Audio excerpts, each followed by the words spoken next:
दिल्ली पूरी तरह बेहाल है, ठीक है। कूड़े के पहाड़ बने पड़े हैं। गंगा ये नाम है यमुना नदी का जिसे हम पूजते हैं, ठीक है। वहाँ पे गंदे नाले बहाए जा रहे हैं, बुरा हाल कर रखा है। दिल्ली की जनता अस्त व्यस्त है। बिजली पानी मुफ्त के नाम पे इन्होंने सिर्फ वोट लिया है। देखा जाए भाई, ये अन्ना हजारे ब्रांड थे, उस समय ऐसा लगता था कि रोज लिस्ट निकालते थे, इतने लोग भ्रष्टाचारी हैं, बराबर है। और पूरी कांग्रेस को इन्होंने 2014 में पूरा भ्रष्टाचारी घोषित कर दिया था पूरे देश के अंदर। हम सभी को पता है कि अरविंद केजरीवाल की सरकार घोटालों वाली सरकार है, हम सभी को पता है। और वो दोबारा दिल्ली में अगर आ गई तो दिल्ली का सत्यानाश तो पहले पिछले 10 सालों से होता ही रहा है, अब और होएगा 5 साल तक। दंगे हुए थे दिल्ली में, दंगे हुए थे, उनके परिवार में कुछ लोग मारे गए थे, उनको भी तो टिकट दे सकते थे। सवाल ये उठता है कि ताहिर हुसैन और ऐसे अपराधियों को, और जो दंगे फैलाते हैं या फिर दंगे भड़काते हैं, उन्हीं को टिकट क्यों देना है? ये उनकी पसंद है, इसलिए उनको दे रहे हैं। अब उनकी पसंद को हम क्यों मना कर सकते हैं? वो किसी को भी टिकट दें, ये उनका भी विशेषाधिकार है ना कि किस पार्टी से कौन उम्मीदवार खड़ा होता है, ये डिपेंड करता है उस पार्टी के ऊपर। हम उनके बारे में, उनके निर्णय के बारे में अपनी ऊर्जा को क्यों खपाएं? हम राष्ट्रवाद के लिए हैं, भारतीय जनता पार्टी राष्ट्रवाद के लिए काम करती है। और इसके लिए ये तो क्या है ना, ये बरसाती मेढक है। 2-5 साल के अंदर 75% तो अंदर चले गए हैं जेल में, और बचे कुछ 25% और चले जाएंगे। 5-7 साल के अंदर बचेगा ही नहीं कोई, राष्ट्रवाद और भाजपा बचेगी केवल। इसके लिए हम, अरे दिल्ली दंगों में भी सरकार काम कर रही है ना, यहाँ पे संविधान काम करता है। हिंदुस्तान के अंदर संवैधानिक व्यवस्था के तहत लोगों को सज़ा होती है, उसका एक लीगल प्रोसीजर है, तो वो कानूनी प्रक्रिया के दौर से चल रहा है। अब कोर्ट डिसाइड करेगा, अगर वो अपराधी हैं तो उनको सज़ा मिलेगी। अब हम इसके पीछे अपनी एनर्जी क्यों बर्बाद करें, या आम जनता क्यों करे? हम देखिए, देश की जनता और दिल्ली की जनता बहुत रिलैक्स है। वो ना तो आम आदमी पार्टी को के बारे में चर्चा करना पसंद करती है, ना ओबीसी के बारे में। इसके लिए ये क्या है, ये देखिए, भाजपा के अलावा और किसी पार्टी के ऊपर देश की जनता का ध्यान नहीं है। इसलिए भारतीय जनता पार्टी, लेकिन सर आपने भारतीय जनता पार्टी की बात की है, लगातार जो आम आदमी पार्टी के नेता, कई ऐसे नेता हैं जो अतिशी जी हो गई या फिर कहा जाए अरविंद केजरीवाल, अलग अलग प्रकार के दावे कर रहे हैं। पहले 2100 रुपये की बात की, हालांकि उसका भी खास कुछ पता नहीं चला।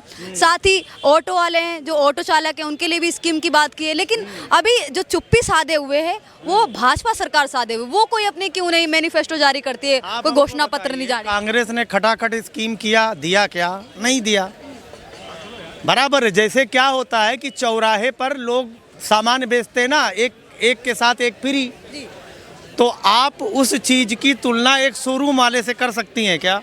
जो एक व्यवस्थित व्यवसायी है, जो शोरूम में अपना व्यवसाय कर रहा है, जिसका सारा अच्छा व्यवस्था है, जो नियम कानून और टैक्स के सारी फॉर्मेलिटी के तहत बिजनेस कर रहा है, वो उस चौराहे वाले दुकान की तुलना तो नहीं कर सकते हैं।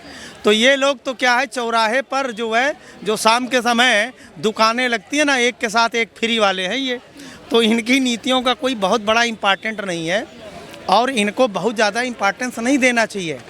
आम आदमी पार्टी के नेता अरविंद केजरीवाल तो लगातार यही दावे कर रहे हैं, यहाँ की जो महिलाएं हैं वो हमें बहुत सपोर्ट करती हैं, आम आदमी पार्टी को बहुत सपोर्ट करती हैं। उनके लिए 2100 रुपये का ऐलान किया। साथ ही अभी कल 25 दिसंबर था, सेंटा बन के आए थे, और सेंटा में जो गिफ्ट लेके आ रहे थे अरविंद केजरीवाल, वो अपना AI द्वारा वो एक फ़ोटो जनरेट किया था, उसमें लिखा हुआ था 2100 रुपये। साथ ही क्या कहते हैं, संजीवनी योजना का भी देखिए, वो बहुत अच्छा कर रहे हैं, क्योंकि किसी के बारे में, किसी की असलियत, उसकी विचारधारा, उसकी मन स्थित, देश के प्रति उसकी सोच, बराबर है, वो तभी जनता के सामने आएगा जब उसको मौका मिलेगा।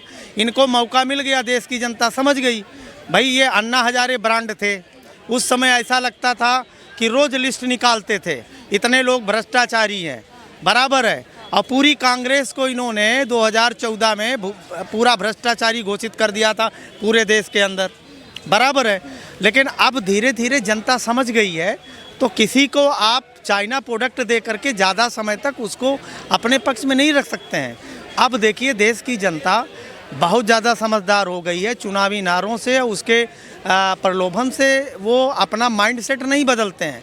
ये चुनावी इंटरटेनमेंट के अलावा कुछ नहीं है, आप समझ रहे हैं। दिल्ली में परिवर्तन होने वाला है या फिर केजरीवाल की वापसी होने वाली? की बात छोड़ो, पूरे देश में परिवर्तन होगा। मैं बोलता रहा हूँ, 5 साल और रुक जाओ, एक भी नहीं दिखेंगे। अरविंद केजरीवाल ने देश की राजनीतिक व्यवस्था का इतना बड़ा नुकसान किया कि आने वाले 20 साल में कोई नया राजनीतिक दल पैदा ही नहीं हो पाएगा, क्योंकि देश के लोगों का भरोसा ही उठ गया है। जिस तरीके से देश के लोगों ने आम आदमी पार्टी पे भरोसा किया और बाद में लोग ठगे, बराबर है, ठगा सा महसूस किया। अब आपको मैं चैलेंज देता हूं, 20 साल तक हिंदुस्तान में कोई राजनीतिक दल पे कोई भरोसा नहीं करेगा, ये समझ लीजिए। अब इससे ज़्यादा इनके ऊपर कोई बात करने का मतलब नहीं है। ये कोई पार्टी नहीं है, सब जुगाड़ है। क्या कहेंगे सर, इनकी बात से सहमत है? कह रहे हैं आम आदमी पार्टी पे अब कोई भरोसा नहीं करेगा। बिल्कुल सही कह रहे हैं भाई साहब। देखो, उम्र और स्केल जो होता है उस हिसाब से एक्सपीरियंस भी बोलता है। भाई साहब की एज है, हमसे बड़े हैं, सीनियर हैं, और दिल्ली की जनता को भी देख रहे हैं कितना बेहाल कर रखा है दिल्ली की जनता को। आम आदमी पार्टी ने एक आम आदमी का चोला ओढ़कर किस तरह से एक भ्रष्टवादी एक आम नागरिक बन के कैसे खास आदमी बन जाता है, शॉर्ट पीरियड में एकदम सोने की सीढ़ी चढ़ जाता है, ये देश और दुनिया ने देखा है। और दिल्ली ने तो भुगता है। तो ये भुगत भोगी जनता विफल है, परेशान है, दुखी है, देखना चाहती है कि जनता तो खुशी है, उसको फ्री पानी फ्री बिजली मिल रही है, और क्या चाहिए? जो एक तरह से जो मूल्य सुविधाएं हैं वो मिल रही है। कोई सुविधा नहीं मिल रही मैडम, किसी भी तरह कोई सुविधा नहीं मिल रही है। दिल्ली पूरी तरह बेहाल है, ठीक है। कूड़े के पहाड़ बने पड़े हैं। गंगा, ये नाम है यमुना नदी का, जिसे हम पूजते हैं, ठीक है। वहाँ पे गंदे नाले बहाए जा रहे हैं, बुरा हाल कर रखा है। दिल्ली की जनता अस्त व्यस्त है। बिजली पानी मुफ्त के नाम पे इन्होंने सिर्फ वोट लिया है। देखा जाए तो बिजली कोई मुफ्त नहीं है।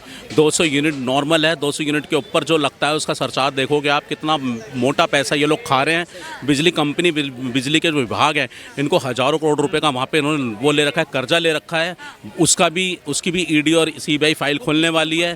किसके ऊपर जाएगा? वो टैक्स पेयर पे जा रहा है, सारा बर्डन पड़ रहा है। एलजी रोक रहा है, ये रोक रहा है, वो रोक रहा है, ठीक है।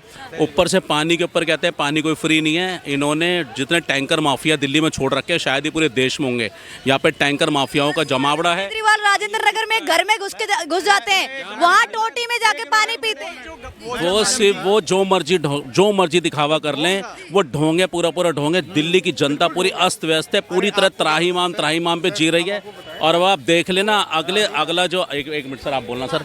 अब जो आगे चुनाव आ रहा है, ये सनातन संस्कृति तरफ बढ़ रहा है, लोग जागरूक हो रहे हैं और हिंदू सनातन संगठित होकर पहली इन्होंने मात खाई है, हरियाणा में खाई है, महाराष्ट्र में खाई है, हर जगह इन्होंने मुँह की खाई है। दिल्ली में सोच रहे हैं यहाँ बच जाएं तो बहुत बढ़िया काम हुआ। एक सिक्के के दो पहलू हैं, आपस में लड़ रहे हैं कांग्रेस और आम आदमी पार्टी, ठीक है। सही करना है। सुविध दिनों में से दिल्ली में इलेक्शन लड़ने आ रहे हैं, वो कह रहे हैं आम आदमी ने तो बंटाधार कर दिया है, दिल्ली की जनता का पैसा लेके उसी को फ्री दे दिया है। अब हम आ रहे हैं सही करने के लिए। ताहिर हुसैन को टिकट भी दिए। आम और कांग्रेसाई भाई, ठीक है, और चोर मौसेरे भाई, ये दोनों एक ही जैसे हैं, कोई इनमें फ़र्क नहीं है। मगर वो अपना वर्चस्व बचाना चाहती है कांग्रेस पार्टी, उसको पता है हर जगह मैंने मुँह की खाई है। दिल्ली में इंडी गठबंधन का जो मुखौटा था कांग्रेस पार्टी ने शुरू करा था, इंडी गठबंधन ने उसको उम्मीद थी इंडी गठबंधन के जितने भी लोग हैं ये सब मेरा सपोर्ट करेंगे, दिल्ली में मुझे दोबारा सत्ता हासिल कराएंगे। मगर सबसे बड़ा जो रोड़ा अटकाया है, केजरीवाल ने अटकाया है। शुरू से शीला को जेल पहुँचाने से लेकर 256 पेजों का पुलिंदा लेकर खड़े थे। ऑटो के पीछे लिखा होता था मेरी सरकार आएगी, शीला जेल जाएगी। यानी कांग्रेस पार्टी को पूरा धराशायी करके यहाँ से इन्होंने सत्ता हासिल करी है और यहाँ पे काबिज हुए हैं इस देश में आम आदमी का मुखौटा उड़ के। अब कांग्रेस पार्टी के पास करोड़ मोनों की लड़ाई बची है। वो चाहती है दिल्ली में जो शीला ने काम करा, जो हम लोगों ने काम करा, या हमारा कैबिनेट है, यहाँ हम कुछ ऐसा करें कि देश और दुनिया में। तो ये मैं आपको बता दूँ, ये चोर मौसेरे भाई हैं, दो बंदे लड़ेंगे। बिल्ली कैसा फ़ायदा उठाएगी देख लेना आप। और बिल्ली को फ़ायदा मिलना है और मिलके ही रहेगा, क्योंकि वो सनातन संस्कृति, देश हित में सबके साथ सबका विकास, सबका प्रयास करने वाली राजनीति पे विश्वास करती है और इसी उद्देश्य को लेकर वो आगे अग्रसर होकर बढ़ रही है। क्या नाम है सर? मेरा नाम सनत है। क्या कहेंगे सर, दिल्ली में चुनाव होने वाले हैं 2 महीने बाद, किसकी दावेदारी लग रही है? हमको तो भाजपा की दावेदारी लग रही हुई है बहुत ज़्यादा, क्योंकि आप देखिए झूठे वादे, झूठे कस्में जो भी हैं, फ्री बिजली, फ्री पानी और घोटाले की सरकार कहूँगा वैसे मैं इसको। घोटाले की सरकार आम आदमी बताते हैं अपने आप को, कहते हैं ईमानदारी के साथ काम किया। ईमानदार मैं आपको बताना चाहूँगा, ईमानदार सिर्फ वो नाटक कर रहे हैं। आप देखिए राजेंद्र नगर में वो जो कल वो हुआ है, जो परसों अरविंद केजरीवाल ने नल से पानी पिया था। आप बताइए वो नल क्या घंटे पानी अब आएगा? अच्छा 24 घंटे पानी आएगा, क्या पता उस नल में आरओ प्योरीफायर लगा हो, किसको पता, किसने देखा? पाइप के पीछे अगर आरओ प्योरीफायर लगा हो तो भैया क्या पता, घोटालों की सरकार है। मनीष सिसोदिया अंदर गए, ठीक है, उन्होंने गलत किया तब अंदर गए। संजय सिंह अंदर गए, उन्होंने घोटाले किए, वो अंदर गए। अब अगली बारी हमको लग रही है आतिशी जी की पता नहीं क्यों हमारी जो माननीय मुख्य केजरीवाल कह रहे हैं साजिश रची जा रही है आतिशी जी के खिलाफ, उनको जेल भेजने की तैयारी की जा रही है। अरे उनको जेल भेजने की तैयारी इसलिए की जा रही है क्योंकि वो भी किसी ना किसी घोटाले में शामिल जरूर होंगी, वो तो पक्का है। उन्होंने किया है इसलिए पहले से बोल सही बात है सर। भाई अरविंद केजरीवाल को दिल्ली का सीएम दोबारा से बनाने के लिए मेहनत कर रही है। एग्जैक्टली मैम, और हम सभी को पता है कि अरविंद केजरीवाल की सरकार घोटालों वाली सरकार है, हम सभी को पता है। और वो दोबारा दिल्ली में अगर आ गई तो दिल्ली का सत्यानाश तो पहले पिछले 10 सालों से होता ही रहा है, अब और होएगा 5 साल तक। अगर भाजपा सरकार नहीं आए तब तो सत्यानाश का सत्यानाश ही होएगा। कह रहे हैं हॉस्पिटल अच्छे कर दिए, स्कूल इतने अच्छे कर दिए कि बाहर से लोग आते हैं तारीफ करके जाते हैं। मैम आप देखिए घोटालों वाली सरकार जो है वो आज आतिशी जी ने, मैं अभी प्रेस कॉन्फ्रेंस देख रहा था एक, उन्होंने बोल दिया कि भैया जो कांग्रेस सरकार है उन पे ब्लेम डाल रहे वो। अब आप कांग्रेस के जो प्रवक्ता थे उन्होंने ये चीज़ बोली है कि हम आम आदमी पार्टी के साथ गठबंधन नहीं करना चाहते। आम आदमी पार्टी ने गठबंधन से पीछा क्यों हटाया अपना, सबसे पहले ये बात। और वो कह रहे हैं कि इंडिया लाइन से भी कांग्रेस सरकार को हटा देंगे। क्यों भाई, मतलब कुछ तो गड़बड़ घोटाला है ही ना सर उसके तरफ। तो असुद्दीन ओवैसी है, वो भी आ रहे हैं दिल्ली की अर्थव्यवस्था और दिल्ली की जो कंडीशन है उसको ठीक करने। अरे मैम वो ठीक है, ठीक है, वो एंटरटेनमेंट, थोड़ा सा एंटरटेनमेंट रहना चाहिए। वो जो दंगे हुए हैं दिल्ली में, उस बंदे को आप टिकट दे रहे हो, आप क्या एक्सपेक्ट करते हो उससे? जिस बंदे ने जेएनयू में दंगे करवाए थे उसको आपने दिल्ली चुनाव का जो है वो टिकट दिया है, आप क्या एक्सपेक्ट कर रहे हो? पठान, शाहरुख पठान, जी बिल्कुल। तो ऐसे क्या मैसेज जाता है ऐसा? यही जाता है। भाजपा को जिताएंगे लोग और भाजपा सरकार तो आने वाली है। मतलब महाराष्ट्र में हाल देख लीजिए आप, हिमाचल के सरकार के हाल देख लीजिए। मैं हिमाचल से खुद हूँ, मैं खुद हिमाचल से आप? जी बिल्कुल। तो मैं खुद बोलता हूँ कि जयराम जी ने जो काम किया है हमारे, वो सबसे ज़्यादा अच्छा काम किया है। अब आप चंडीगढ़ से अगर हिमाचल की तरफ जाएंगे तो आप मतलब आपको 2-2.5 घंटा लगता है, पहले आपको 8-8 घंटे लग जाते थे। और सड़क की जो व्यवस्था थी वो इतनी गंदी व्यवस्था थी कि एक्सीडेंट प्रोन एरिया जिसको हम बोलते हैं वो हिमाचल को घोषित कर दिया गया था। और आप फिर छोटी छोटी बातों के लिए लड़ रहे हैं जी, हैं समोसे खा लिए, जंगली मुर्गा, ये सब छोटी छोटी बातों के लिए आप लड़ रहे हैं।